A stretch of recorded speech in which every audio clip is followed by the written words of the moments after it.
फर्ज कीजिए रात को 2 बजे आप सो रहे हैं और अचानक से कानों में एक फुसफुसाहट होती है और आप अचानक से जाग जाते हैं। एक ऐसी आवाज़ जो आपको भूतकाल, भविष्यकाल, वर्तमान काल, आपकी लव लाइफ, पैसा, इन सब के बारे में पहले ही से बता दे। लेकिन इसके बदले में वो एक ऐसी कीमत लेती है जो शायद आपकी जान है। दोस्तों, ये कहानी है राहुल की। और राहुल की एक गलती से उसकी कैसे पूरी लाइफ ख़राब हो जाती है, ये कहानी इस बारे में है। ये कहानी एक सच्ची घटना पे आधारित है जो कि हमारे एक सब्सक्राइबर ने भेजी है हमें। तो अगर आप डरने के लिए तैयार हैं तो प्लीज़ चैनल को सब्सक्राइब और वीडियो को लाइक ज़रूर कर दीजिए। तो आप देख रहे हैं हंटिंग वेव मेरे साथ। तो चलिए शुरू करते हैं। रात के 2 बजे दिल्ली के एक छोटे से कमरे में राहुल अकेला बैठा था। राहुल की ज़िंदगी बर्बाद हो चुकी थी। नौकरी चली गई, लड़की छोड़कर चली गई। वो सब कुछ जानना चाहता था, भविष्य, पैसा, सब कुछ। उसके पास एक किताब थी, एक पुरानी किताब, तंत्र मंत्र की, जिसमें लिखा था कर्ण पिशाचिनी साधना। उसने सोचा, बस एक बार अगर ये सच है तो सब कुछ ठीक हो जाएगा। और फिर राहुल साधना शुरू करता है। 7 दिन तक लगातार, शमशान में, रात 12 बजे से 3 बजे तक। और फिर राहुल की साधना शुरू होती है। पहली रात कुछ नहीं होता, बस हवा में ठंडक बढ़ जाती है। और फिर दूसरी रात उसे लगा कि धीरे धीरे उसके कान में कोई फुसफुसा रहा है। और फिर अचानक आवाज़ आती है, तुझे क्या चाहिए। और फिर तीसरी रात उसे अचानक कुछ दिखता है, काली आंखें, लंबे लंबे बाल, चेहरा एकदम लाल। लेकिन वो सिर्फ एक छाया होती है। चौथी रात राहुल मांगता है, मुझे सब पता चल जाए, लोगों का भविष्य, उनके सारे राज। और फिर 5वीं रात वो आती है, कर्ण पिशाचनी, पूरी तरह, और बोलती है, मैं तेरे कान में रहूंगी, लेकिन वचन दे तू हमेशा मेरा होगा। कर्ण पिशाचनी की बात सुनकर राहुल हाँ कहता है। और कर्ण पिशाचनी हंसते हुए कहती है, तेरी साधना पूरी हुई। और एक रोशनी बनकर राहुल के कान में घुस जाती है।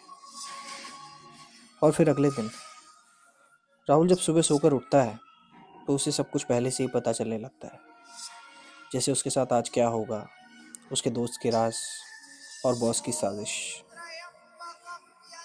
और अब राहुल को सब कुछ पहले से ही पता है जो उसके साथ होने वाला है। वो जुआ खेलता है, पैसे लगाता है और लाखों रुपए जीतता है। सब कुछ उसके हिसाब से ही चल रहा होता है। लेकिन फिर भी राहुल को रातों में नींद नहीं। राहुल को ये नई जिंदगी बड़ी रास आ रही होती है। सब कुछ उसके मुताबिक चल रहा होता है। लेकिन एक चीज़ राहुल को बड़ा परेशान करती है। उसे कान में हमेशा आवाज़ लगती है, भूख लगी है, कुछ दे। शुरू में तो राहुल वो आवाज़ें इग्नोर करता है, फिर धीरे धीरे वो आवाज़ें बढ़ती जाती हैं। और एक रात उसके कान से आवाज़ आती है, मुझे इंसान चाहिए, वो भी ताज़ा। अब राहुल को डर लगने लगता है। उसे लगता है कि ये सब करके उसने बहुत बड़ी गलती की है। लेकिन कर्ण पिशाचिनी कहती है, अब तू पीछे नहीं हट सकता। शुरू में तो राहुल डर जाता है। वो सोचता है कि कर्ण पिशाचिनी के लिए ताज़ा इंसान कहाँ से लाएगा। फिर एक दिन उसे एक बेघर आदमी दिखता है। वो उसे कुछ पैसे का लालच देकर शमशान की ओर ले जाता है। और फिर अचानक से खून, चीखें और चिल्लाने की आवाज़ें बढ़ जाती हैं। चारों तरफ खून ही खून होता है। कर्ण पिशाचिनी उस आदमी को पूरी तरीके से खा चुकी होती है। और देखते ही देखते राहुल का चेहरा भी बदलने लगता है। अब उसका चेहरा धीरे धीरे मुरझाने लगता है। आंखों के नीचे काले गड्ढे, जैसे महीनों से ना सोया हो। अब राहुल एक ऐसी जिंदगी जी रहा था जो मानो एक रोबोट की हो। वो पैसे कमाता और अपने परिवार से दूर रहता। उसके दोस्त रिश्तेदार मरते हैं या जी रहे हैं, उससे कोई फर्क उसको नहीं पड़ रहा था। धीरे धीरे राहुल की तबीयत बिगड़ने लगती है। वो एक जिंदा लाश में तब्दील होने लगता है। फिर एक दिन अचानक से उसकी बहन के कानों में एक आवाज़ आती है, तेरा भाई अब मेरा है। इतना सब कुछ होने के बाद राहुल को समझ आता है कि उसके साथ कुछ गलत हो रहा है। अब वो तांत्रिक को बुलाता है। तांत्रिक उसे देखते ही बोलता है, अब वो तुझे नहीं छोड़ेगी, तो उसका भोजन बन जाएगा। तांत्रिक की बात सुन के राहुल का चेहरा सफ़ेद पड़ जाता है। और फिर अचानक से एक रात राहुल के कानों में आवाज़ आती है, वचन याद है ना। और फिर तांत्रिक और राहुल की बहन बहुत कोशिश करते हैं उसको बचाने की।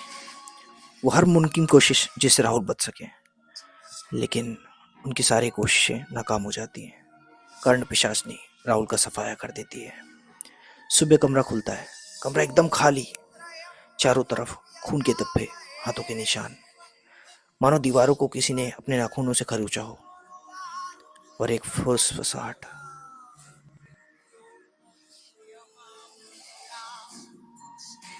आज भी लोगों का कहना है कि राहुल के घर से उन्हें फुसफुसाहट की आवाज़ें आती हैं। कर्ण पिशाचनी जैसी जो एंटिटी है वो ज्ञान देती है, बट आत्मा ले जाती है। ऐसी कोई आवाज़ अगर आपके कान में आए या फुसफुसाहट सुनाई दे तो प्लीज़ इग्नोर करना, बिकॉज़ वो कर्ण पिशाचनी है। क्योंकि अगर उसने सुन लिया तो बाकी आप समझदार हो। दोस्तों, कैसी लगी आपको ये कहानी? आई होप आपको ज़रूर पसंद आई होगी, बिकॉज़ ये एक रियल स्टोरी है। ये कहानी हमें राहुल के ही एक करीबी ने भेजी है।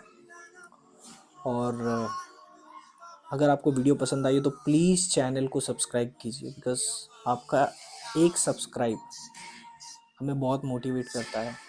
ऐसी वीडियोज़ हम आपके लिए लाते रहेंगे जो ट्रू इवेंट्स पे बेस्ड होंगी। तो प्लीज़ चैनल को सब्सक्राइब कर दो और वीडियो को लाइक कर दो।